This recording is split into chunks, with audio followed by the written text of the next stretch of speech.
Welcome to A Taste of AZ podcast, where we interview everyone from James Beard award-winning chefs to local mixologists, winemakers, breweries, and so much more. We've got an awesome episode lined up for you today. But before we get into that, head to atasteofaz.com so you can subscribe to our quarterly magazine and email newsletter to find all of the best places to eat and drink around town. Don't forget to follow us on social media. Now let's get into the episode. Can you hear me? Yeah, I can hear you. All right, dude, we're starting. This is like our third one, but like our first, 100% one. Right? Well, so Chef Adam Allison, the legendary, I've been very grateful to have got to know you a little better over the last few years. Yeah. You're one of my favorite people, man. Thank you. You're one of my favorite people. You're an awesome dude. Yeah. But the first one was, I think it was like episode 3 or something when we did Zoom, right? Yeah. Well, we did the beer one at Helton. Oh, that's right. That's right. I think we did the Helton one. I think we did the Helton one first. I think we did the Helton one first. Yeah, for Tap That. Yep. Was that for the chicken throwdown? No, that was for the beer that we made. Oh yeah, like me, Jeff, Tamara, like all the chefs. The carrot sour. Yeah, the carrot sour. Dude, that thing was incredible. Yeah, it was good. Right, that turned out a lot better than I thought it was going to. What an interesting. So if you go back to that, so this is this is a Taste of AZ podcast. Right. If you go back to Tap That AZ if you're listening, it is I can't remember what it was, but just look for Chef's beer or something like that. And to sit to sit there, and there was one point where everybody looked at me and like, well, what do you think? I'm like, why are you asking me? Like, dude, I'm just a guy with a microphone. You're the beer guy. So you want my opinion, but dude, that was an incredible. Man, it was cool. But this is your first time in person for A Taste of AZ. Yeah. So welcome. Thank you, my friend. It's good to see you in person. Yeah, you too, dude. You too. So right. Adam was just sharing his experience of owning a food truck in July. Yep. In Phoenix. Yep. And psychotic. Psychotic. It is. I thought I was crazy for having to carry my equipment from like my truck that's like, my car's like 20 feet away. Yeah. Dude, you guys are crazy anyways. Yeah. But to be a food truck in summer here, yeah, that's nuts, man. Yeah. So you have to be. So one thing that's always intrigued me about restaurants is how do you manage like your. Dude, I've had pasta in my cabinet for 3 years. But then I have other stuff that I don't have. Like, so managing a pantry is almost impossible for me. Yeah. So for somebody who owns a restaurant, there's a whole science behind ordering food and all that. And when summer comes in Phoenix, all that shit goes right out the window, right? Yeah. I mean, being a chef and managing your food costs and your waste and stuff like that literally is the definition of a successful restaurant and a failing restaurant. Sure. Like labor is pretty easy to manage. You just cut hours. But food costs, there's so much that is involved in it. And like I said, like come summertime when you're not going through that much food, you got to, look at your food costs and what you're running through. And like I said, like I typically order on a truck, but there's a case minimum, but I'm like going through enough food here for a case minimum, so I have to go to the store, hence carrying 40-pound pork belly cases on my shoulder. So you're not, so in the nicer times of the year, you have the benefit of like a delivery guy comes. Yep. You tell him where you want it. Yep. He takes it there. Mm-hmm. But yeah, it's the work never leaves because it's slower. You just do more work as a chef, you do more work because you have less people. Yeah. Because you have to cut down on your labor. And like I said, like with the food, like you go through so little food that you have to monitor it. And like the cases that you were buying in the beginning, you may not need to buy a case because you're not going through enough. Like you buy a case of like tomatoes, for example, for like the burger truck. Get a case of tomatoes. I don't need a case of tomatoes because it'll go bad by the time we go through it. So now I have to buy tomatoes by the pound. And so then you have to factor that in, and then you have to like kind of find like the sweet spot because you don't want to run out of anything, but at the same time you don't want to throw anything away. Yeah. Because that's money in the trash. Because the way I look at it, like it may like let's say I have like a handful of fries, and the handful of fries cost me like 75 cents. Yeah. I'm not throwing away 75 cents. I'm throwing away $5 because that's what I'm charging for them. So basically, the $5 I was supposed to be getting, I'm throwing it away. Yeah. So that's how I look at throwing away food. It's like it's not what I paid for it; it's what I could get for it. Yeah. So yeah. I mean, that's what drives you nuts, man. That's what I mean. Then long hours, and it's physically hard, and it's like I said, it's hot here in Arizona on a food truck. Like This is so Brightside Burgers, the one that we're here in Cider Corps that we're parked. I'm lucky because it's parked, because when you have to drive everywhere, yeah, that's another thing that takes into play, like the engine of the truck, like all that stuff wear and that tear of wear and tires tear and all that everything, stuff. You know, so that's difficult. But it's my 5th truck. I think my 2nd truck was a cheesesteak truck. Okay. And this was like maybe 10 years ago. Yeah. It was called United Steaks of Cheese. And so with that truck, we just had a big flat top for the cheesesteaks and then a fryer. Well, that truck would get like 160 degrees in the summertime on the truck. Yeah. And so like Where you're working. where we're working. Yeah, like we would just take a thermometer, just in ambient air, just test the air to be like 160 degrees. And How are you alive? I don't know.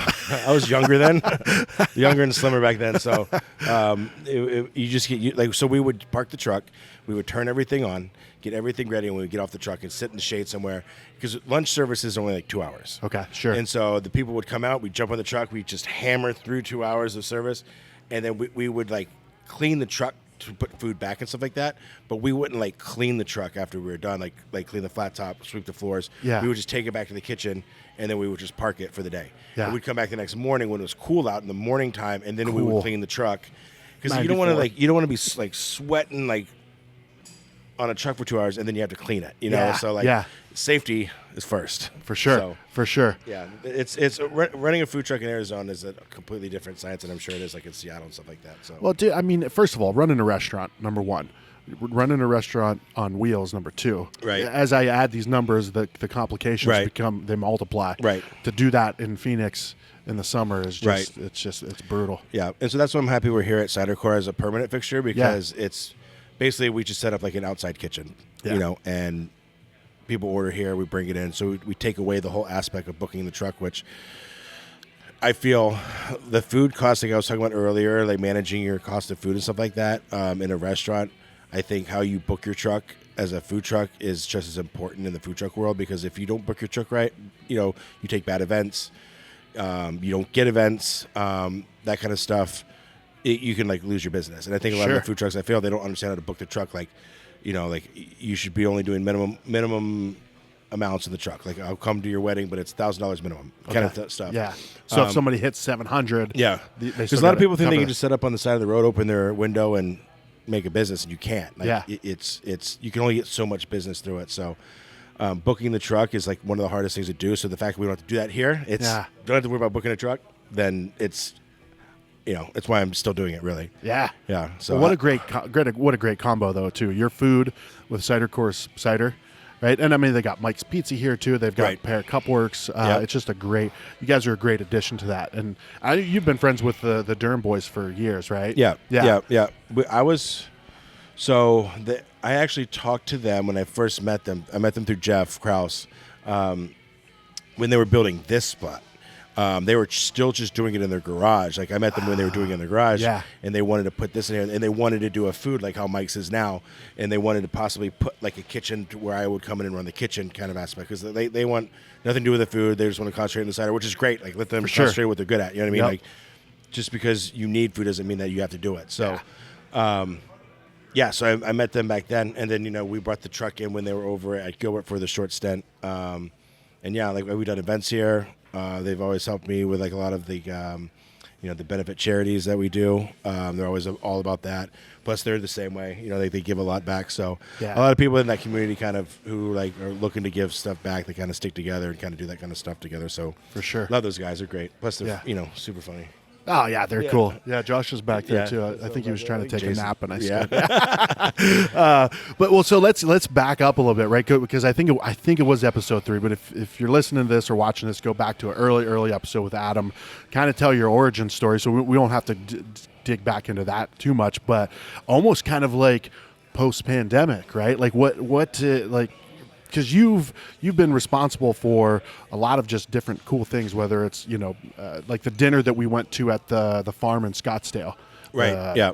What was that place called? Simple Farm. Simple Farm. Yep. Yeah. But so once a pandemic hit, what was open for you? Like what did you have? Was Brightside going? Brightside was was it? Or Handlebar? I think Handlebar is going. Handlebar is almost 8 years. Which Okay. is blowing my mind. Yeah. Handlebar was going. We had the Secret Handshake. That was the coffee That was place. the coffee right? place. Yeah. That was going. And I think Brightside was. It was like Maybe in some iteration. Yeah. Which I think how old it was, and how, because I feel like the pandemic was like 2 weeks ago. I know, and it's right? like it was actually 5 years ago. Yeah. Which it's and like I said, it still feels like yesterday. But it's not. It's been 5 years. Well, let's. Maybe I'll make that question a little simpler. Is with all of your years in the restaurant industry, right? For then, if just food and beverage industry in general. Once the pandemic hit, like what did that do for your trajectory and like where you wanted to be with all this? That's a good question. No, obviously we with the diner, like we were the diner was like the thing during the pandemic. That's where it was kind of like most of the time. Okay. The catering and the private chefing kind of stemmed from the pandemic and the diner, because like all during the pandemic, all I wanted to do was just keep the business afloat and alive. Okay. Because like a lot of places like closed and Handlebar, you're saying? Handlebar. Yeah. Yep. So we did. We stayed open during it and just did stuff. We have a to-go window, which is nice. So we did stuff with the to-go window. Plus, I bought a lot of stuff in the neighborhood, like supplies, like flour, I remember that, all that stuff, and would sell it in bags. Out the door. People would ask, and I would just sell it for what I bought it for, because I was gonna. That sounds terrible. Like making a profit on people's, on toilet paper, on toilet paper. Yeah. So.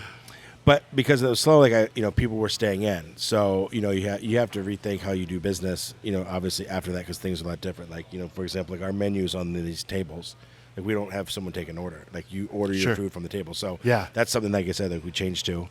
But like a lot of like the private dinner stuff like that, it changed during COVID, because like I had to make money somehow. Yeah. The restaurant wasn't making me enough money to pay myself. So, but I wanted to keep it going because I knew it would be over at some point. We'd just go back to normal or whatever, back to something. Yeah. And I could do then. So I got in the private chef stuff, and which I had done a little bit before, but like I really got into it, and yeah, like it's kind of like what I really like doing now. Yeah. Yeah.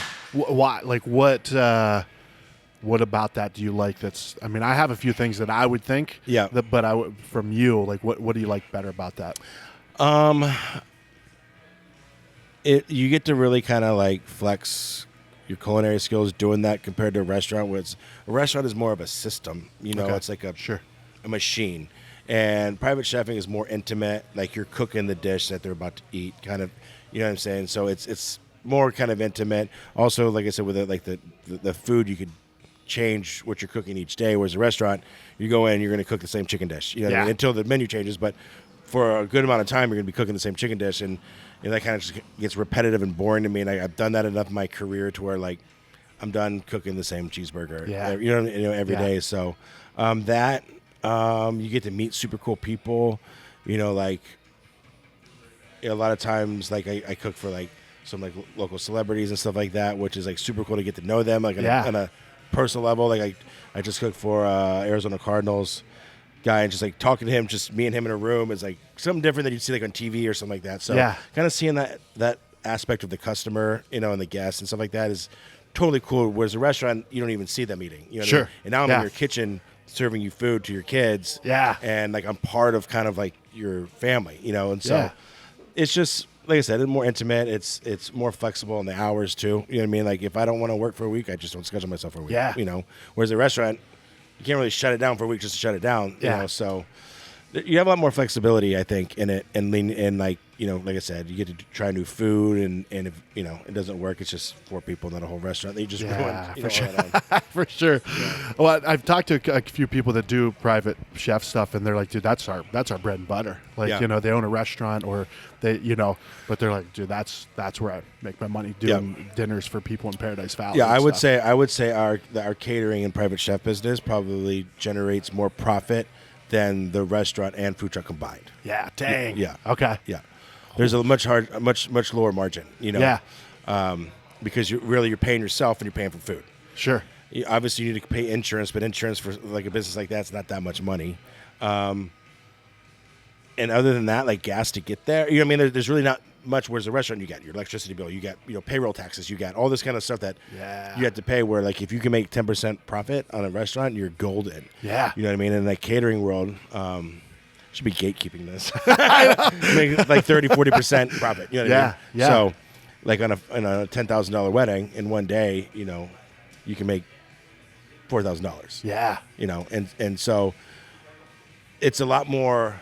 The work is like it's specific and dedicated. So there's a lot more, that is on the end because I've been doing it for a while and I know kind of how to like not is like require much work and all that kind of stuff. So, but yeah, it's and then, like I said, it's fun. So it's like you're making money and you're having fun and it's like this is it. Yeah, you know what I mean. Like, and you don't the responsibility too is super minimal because like in a restaurant you have like 60 employees. You have to make sure that you're paying every week. Yep. And the catering world, it's the 3 that helped you that day. And so, and like I said, it's just I don't know. It's what I like. Yeah. Dude, I'm intrigued. I'm like, shit, man, maybe I might make a career change.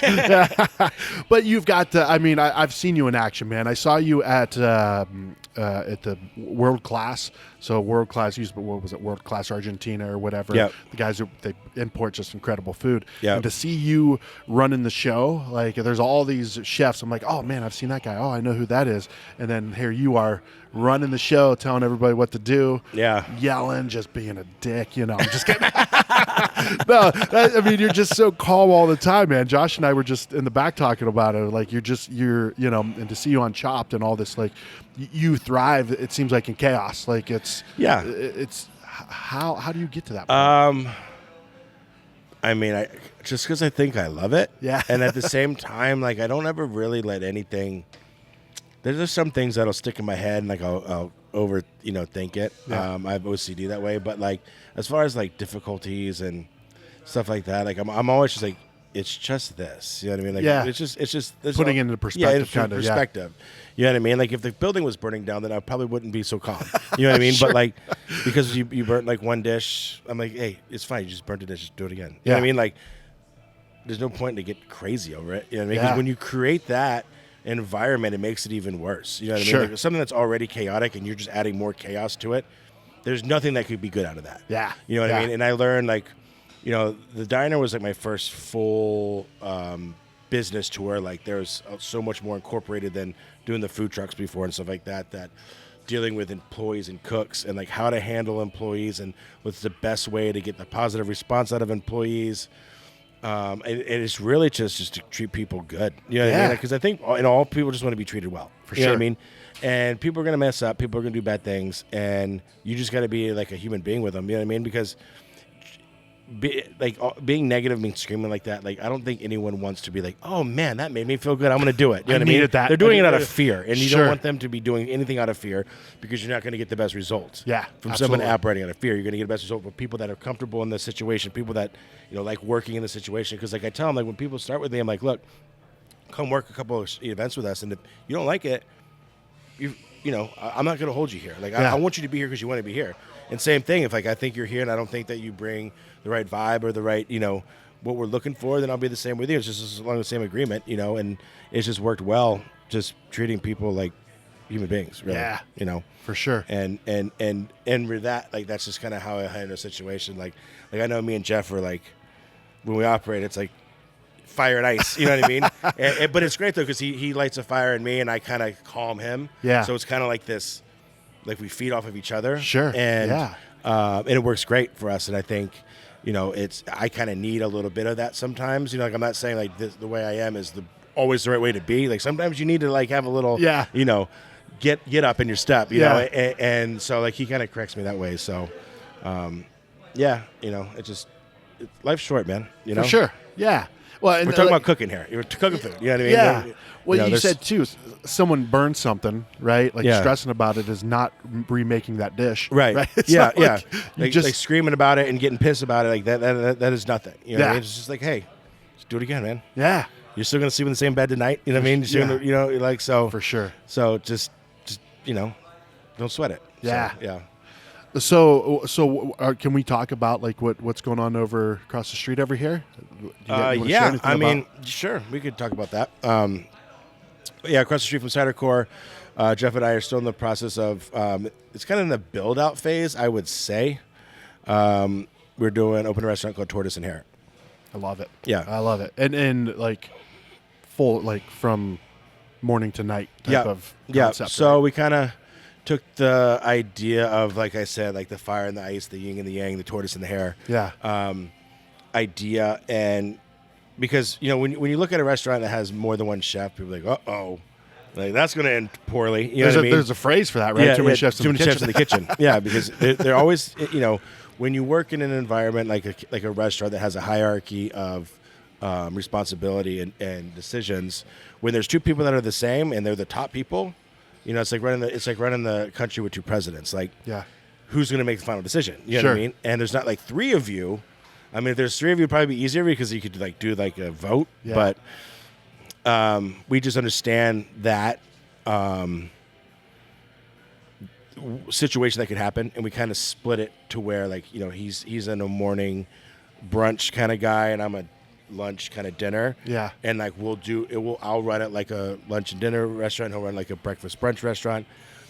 But then we'll at the same time kind of feed off each other and work with each other to kind of be cohesive. Sure. Yep. But then at the same time understand our boundaries and our spaces and but at the same time offer each other advice. So yeah, something like that you have to be very careful so it doesn't blow up in your face. Yeah. Well, so how did the idea start? Like, because I know you and Jeff have been friends for years, right? Yeah. So the idea began when we had an opportunity to open a restaurant in Tennessee, and I was like, for something in Tennessee, I would probably want another chef, another partner in with me because I don't live there. Okay, so sure. It would be good that he could go there for a couple months, I could go there for a couple months, yeah. and split it up. So that's why I wanted to bring in Jeff, and that it didn't really go through, but we had thought about what we're going to call it, and we were going through the airport, leaving, I think, Atlanta, and Jeff always tells the story. Me and my sandals and my little bag, and like it was him and Jack, and they were like, "Oh, we got to get to the airplane. Like we're gonna miss the plane." I'm like, looking at the time, I'm like, "We're gonna be fine." And so they took. He's like, "That's it." He's like, "Well, we're gonna go." I'm like, "Okay." So they just took off running to get through the security. Well, get through security. I'm on the side, and I see them walk up, and I beat him through. And he's like, "How did you beat us?" And I'm like, "Ever heard the story of Tortoise and Hare?" And he's like, "That's the name of the restaurant." I'm like, "That's perfect," and because it describes us, Jeff being the hare, being always kind of in a hurry, go, and me just taking slow and steady. Yeah, yeah. And it also kind of fits with the theme of having the two, we're like a fast casual plus like a sit down. Yeah, I'm excited for it though. Like we have a lot of ideas with it. And, yeah. I think downtown Mesa is becoming like a super, super cool, dope area now. For sure. What I mean? Like people need to come back here because if you haven't been here, like if you're here like a year ago, it's completely different than a year ago. Yeah. Yeah. Like come down and like look at the places like, there's some great restaurants, bars, breweries, all in this little strip here, Yeah. Second, they have like the arcade bar up now. So we're happy to be a part of something I think that'll, for years to come is just going to continue to grow. Yeah. And it seems like there's nothing, I mean, obviously, I don't think there's anything like that in the Valley, period. Right. Where you have that. Yeah. But, like, I mean, you've got Espiritu, which their food is incredible, and their cocktails, right? Yep. Dude, Goat and Ram's Pizza, that's some of my favorite pizza. Oh, yeah, me too. I love it. Like, yeah, we went and had it the other day, and I was like, what?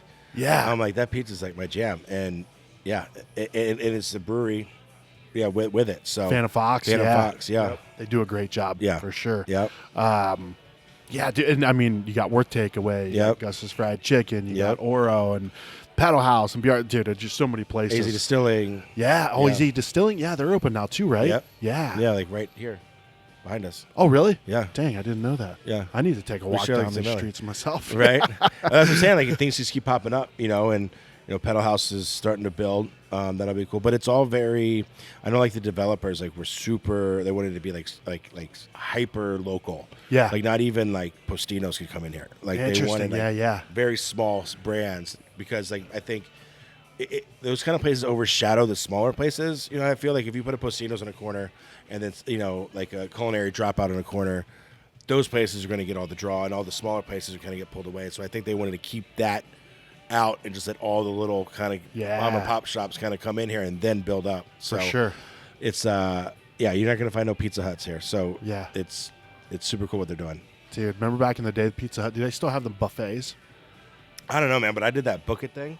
Oh, you get the little stars. Yeah. They give you a free personal pizza. Like That was like a very hardcore memory for me. Yeah. Oh, I remember and that the too. Ninja Turtles, like they had the Ninja Turtles, Ninja Turtles 2 Yep. thing. Yeah. Well, they had a buffet. I remember because like Pizza Hut was like the closest like restaurant to where I grew up. Besides like a small town, now that I look back, like those would be the places I would go. I'm going to go to the small town diner, not the, but like, dude, Pizza Hut, 20 minutes away. Right. But apparently for years they were the number one buyer of kale in the U.S. Oh, because of their decoration. That was it. Yeah. It was just the I core. heard that. Yeah. Yeah. I think now the number one is my wife. She fucking loves kale, dude. Oh my god, I hate it. That's funny because I opened BJ's Brewery at the Chandler Mall in 2001. Yeah. And they would use kale all the time for like the fish and chips. They put like kale underneath lemons. And like at that point in time, like I wasn't really super into food. I like working in restaurants, but I wasn't super into food. And I thought kale was always decoration. And then then they started coming up with kale salads. And like, wait, what? You mean the now decoration? I eat it. Like a kale Caesar, sign me up. But kale, man. Look at us now. Funny, man. Hey, let's take a quick break. Hear a word from the sponsor. A real quick reminder, head over to atasteofaz.com and subscribe to our email newsletter. Also, subscribe to A Taste of AZ magazine and get it shipped right to your door. Now let's get back into today's episode.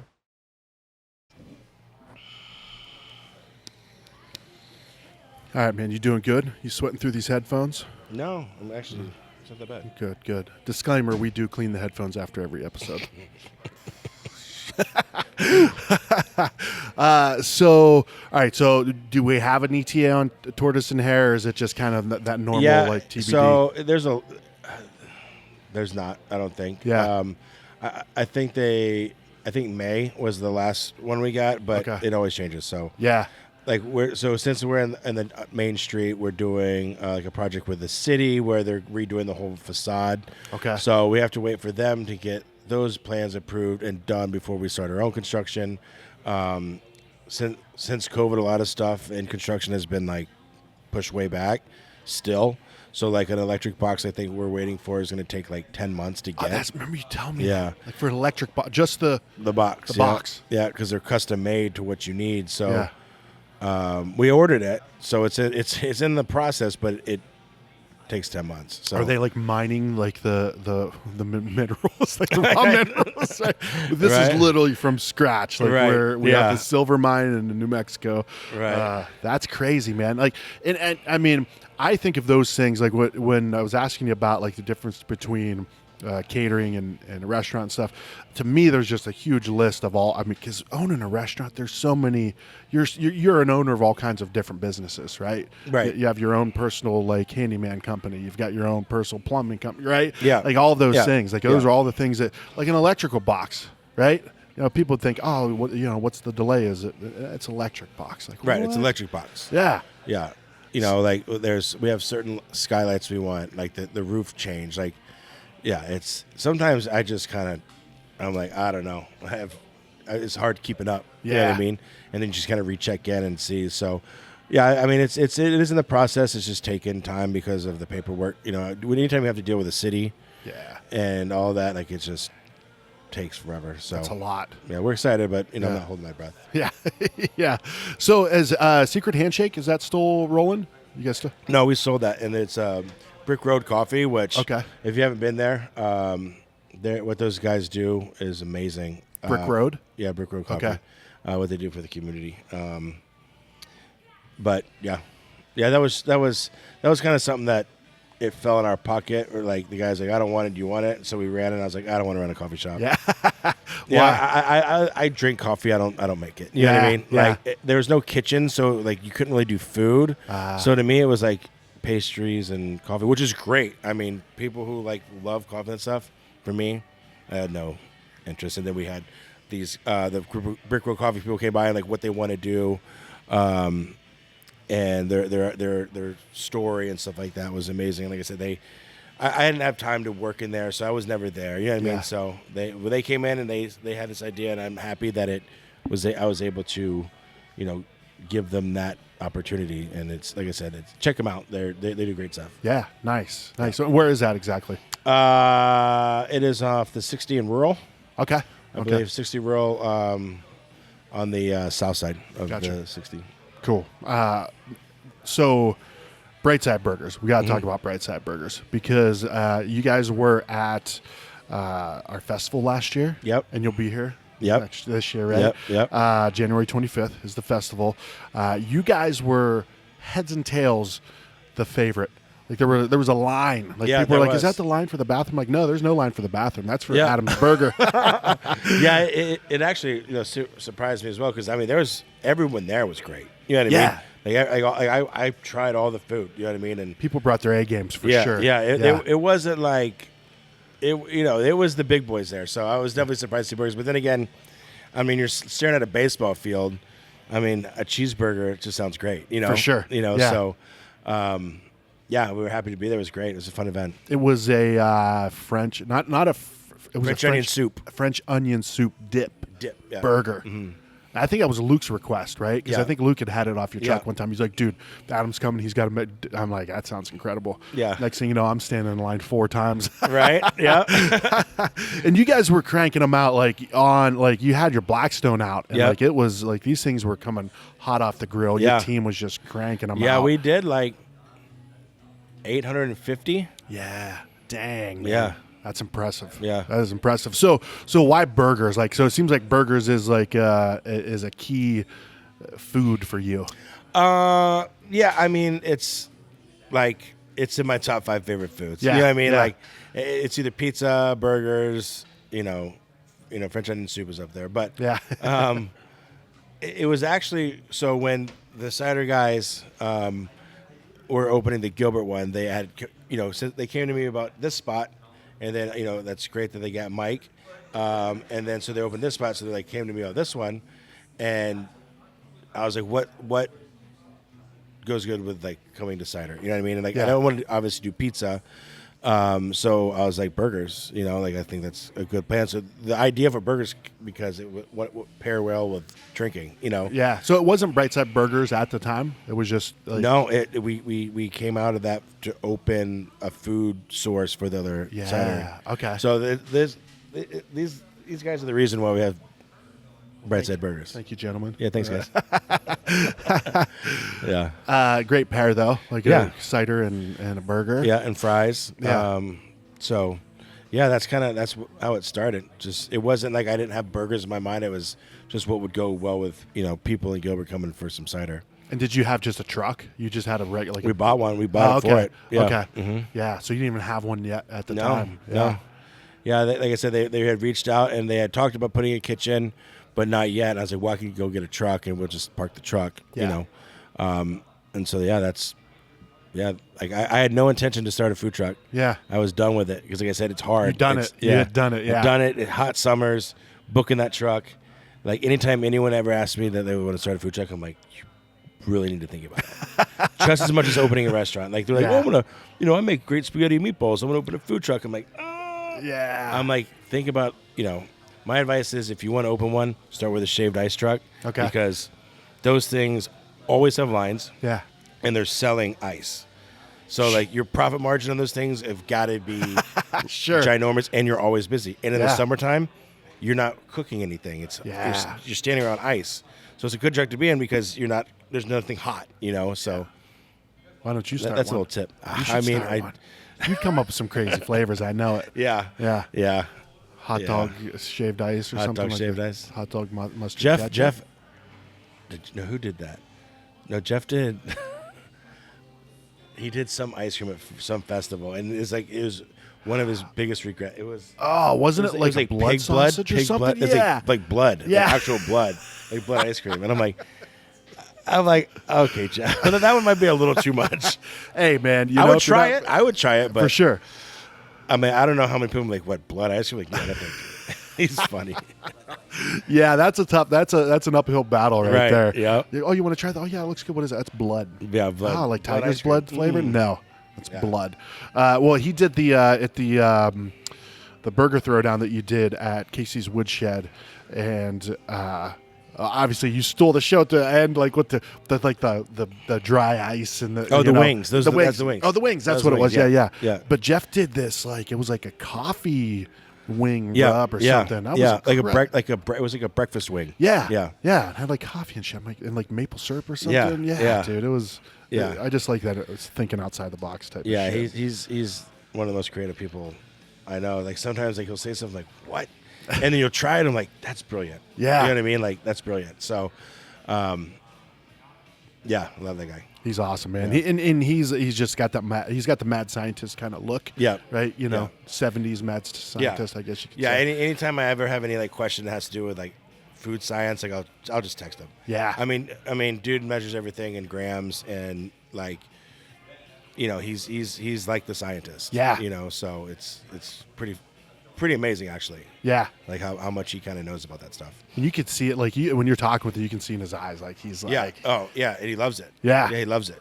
Like I always do this. He's like, oh no, this is blah, blah, blah, blah, blah. Like what? I'm like okay, and then it'll be perfect. Like oh okay, I get it. So Yeah. I lean a lot on that for him. So what's on the menu right now for Brightside? Like what are like some of your staple burgers? So we're running the same menu we have since we started. We made a few changes. Obviously, like we're talking about the French onion soup burger. Yeah. Is a popular one. Obviously, the Brightside burger because that's just going to be your typical burger. Sure. Like just cheeseburger. We added a new one. It's the K-pop, which I couldn't come up with a better Korean style burger than K-pop, which is if you don't know what K-pop is, it's a Korean boy band. Yeah. So we do some sous vide pork belly on that with like gochujang, slaw, pickles, fried noodles. Then we do like a Korean barbecue sauce and then a sriracha aioli. Interesting. What do you mean fried noodles? Like So it's like rice noodles that Yeah. you could cook soft, but if you put them in a deep fryer, they puff up like a Cheeto. okay. So they're like kind of crispy. Yeah. Yeah. Dude, I saw this has been a few years ago, but I think it was it Bitter and Twisted had like a ramen burger. Yep. Where like the bun Buns was were like, the packaged ramen. Yeah. Yeah. I'm like that. It didn't sound good, but it kind of did. Yeah. Yeah.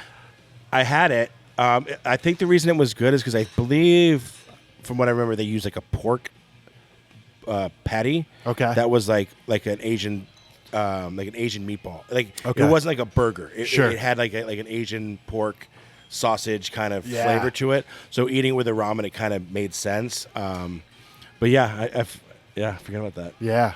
Dad, I'm hungry, dude. I had like 2 hard-boiled eggs and an apple today. Talk about all this food. So let's. I know you got to get things set up for the truck. No, we're good. I've got a guy coming in to help me Nice. set it up. So Okay, cool. we're good. We're gonna grab some pictures and stuff Yeah. of the food. Yeah. Nice, dude. Nice. Yeah. So what's the future for you? Like, I mean, obviously you got Tortoise and Hare in the works right now, but Yep. where's all of this going for Adam Allison?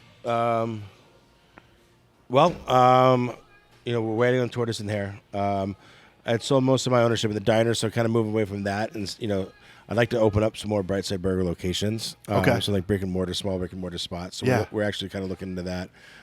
Here in the valley. Yep. Yeah. And like I said, I got connections in Tennessee, so there's possibly some options out there as well. Nice.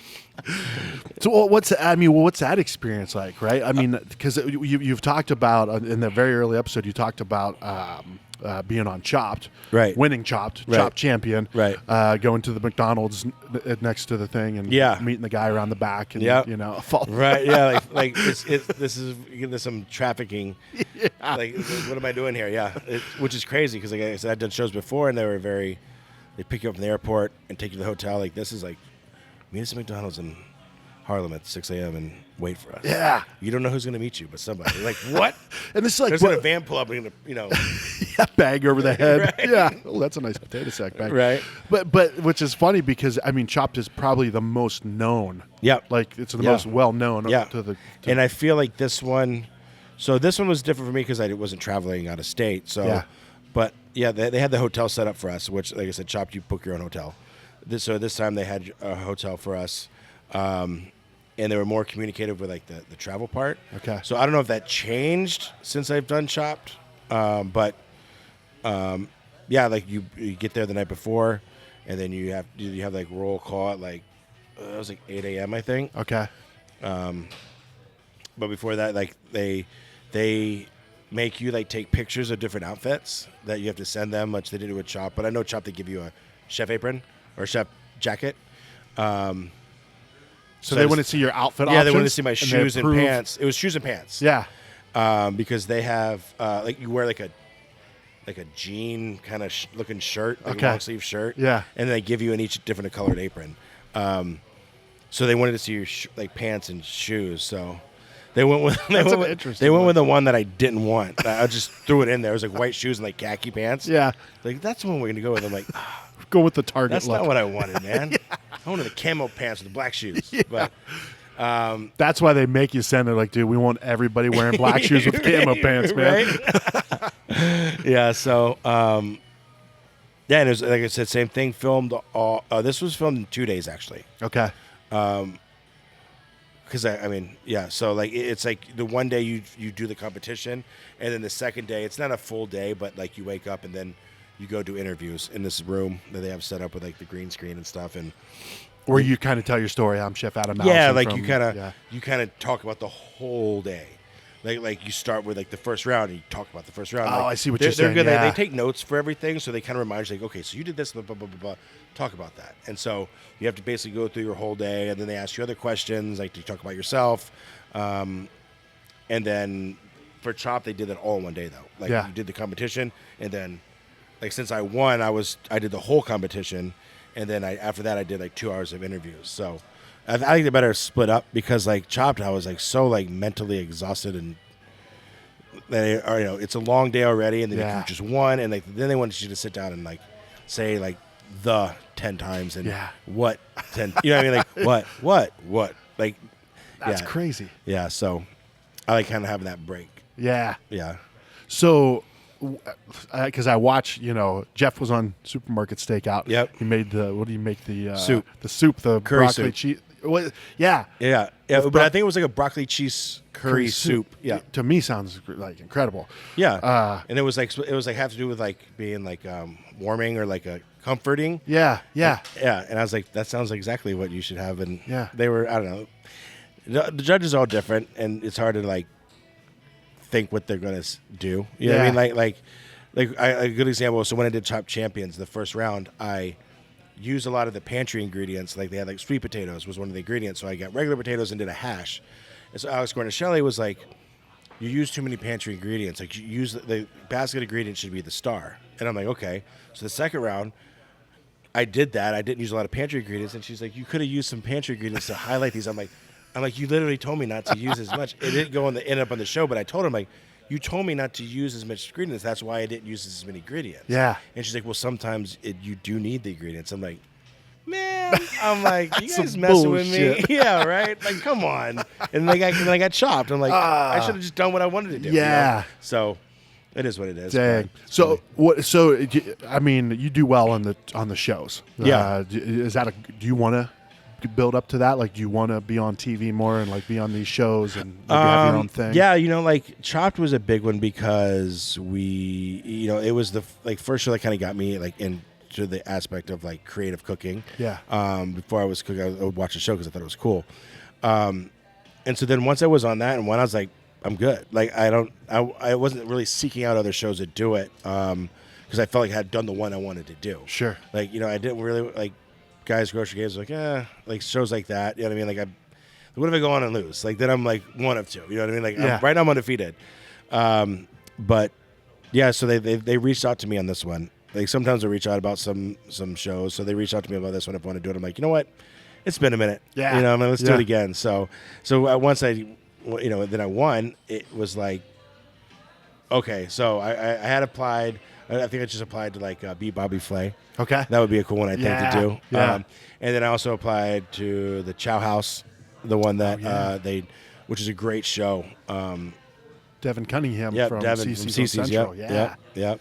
He did pretty good. He made it pretty far. But yeah, so like it's you go. I don't know how long he was there for, but it's a trip to Italy. Yeah, you know what I mean. That looks incredible. And they take you like all over the countryside and meet different like the fish places and the cheese places and.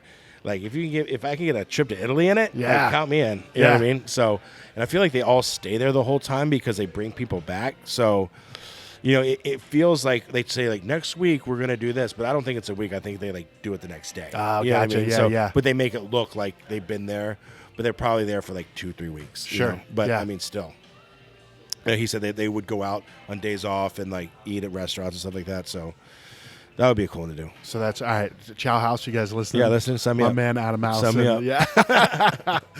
Well, dude, I love it, man. Thanks for sitting down again. Always like to hang out with you, man. Yeah, you as well. Keep up the awesome work, man. Yeah, you too. Tortoise and Hare, keep an eye out for that. Brightside Burgers, come here on January 25th, 2025. Come try Adam's Burger at our festival. Yeah. And awesome, dude. Yeah. Appreciate you, man. Thank you. Appreciate you too. Absolutely.